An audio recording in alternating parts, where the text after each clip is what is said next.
नाशिकमधल्या मालेगावमध्ये Indian secular फ्रंटनं राजकारणामध्ये आता आपलं खातं उघडलंय। एका जागेसाठी झालेल्या निवडणुकीमध्ये पक्षाचे उमेदवार मुनिरा शेख यांची बिनविरोध निवड झालेली आहे। मुनिरा शेख यांच्या विरोधात उमेदवारी अर्ज दाखल केलेल्या दुसऱ्या उमेदवाराचा अर्ज छाननी दरम्यान अवैध ठरवण्यात आला। त्यामुळे निवडणुकीच्या रिंगणामध्ये त्या प्रभागात केवळ मुनिरा शेख या एकमेव उमेदवार होत्या।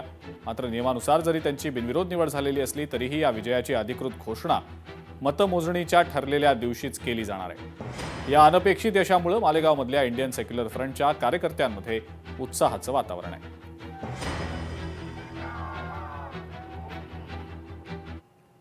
मुंबईतल्या दहिसर भागामध्ये भाजपच्या सभेमध्ये मोठा गोंधळ पाहायला मिळाला।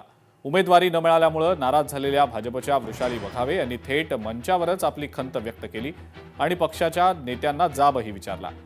यावेळेला व्यासपीठावर उपस्थित असलेल्या आमदार मनीषा चौधरी यांच्या समोरच त्यांनी जाहीरपणे नाराजी व्यक्त केली। वघावे यांच्या या कृतीमुळे सभेत काही काळ तणावाचं वातावरण निर्माण झालं होतं। यामुळे दहिसरमधील भाजपमधली अंतर्गत गडबाजी आता चव्हाट्यावर आलेली आहे।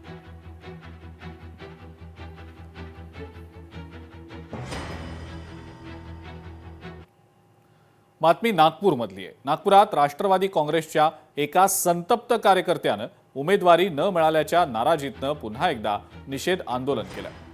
मंगळवारी राष्ट्रवादी काँग्रेस कार्यालयात तोडफोड करून आपला संताप व्यक्त करणाऱ्या या कार्यकर्त्यानं आज पक्षाचे झेंडे जाळत तीव्र निदर्शनं केली। पक्षाच्या निर्णयाविरोधात जाहीरपणे संताप व्यक्त केल्यामुळे नागपूरमधील राष्ट्रवादीच्या वर्तुळात खळबळ उडालेली आहे। पक्षाकडनं अद्याप या कार्यकर्त्यावर कोणतीही कारवाई करण्यात आलेली नाही।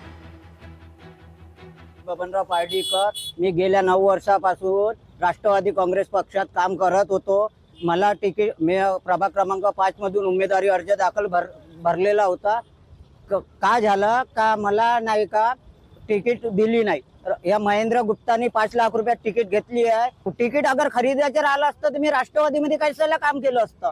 हे राष्ट्रवादी पार्टी नाही का एक नंबरची बैमान पार्टी आहे।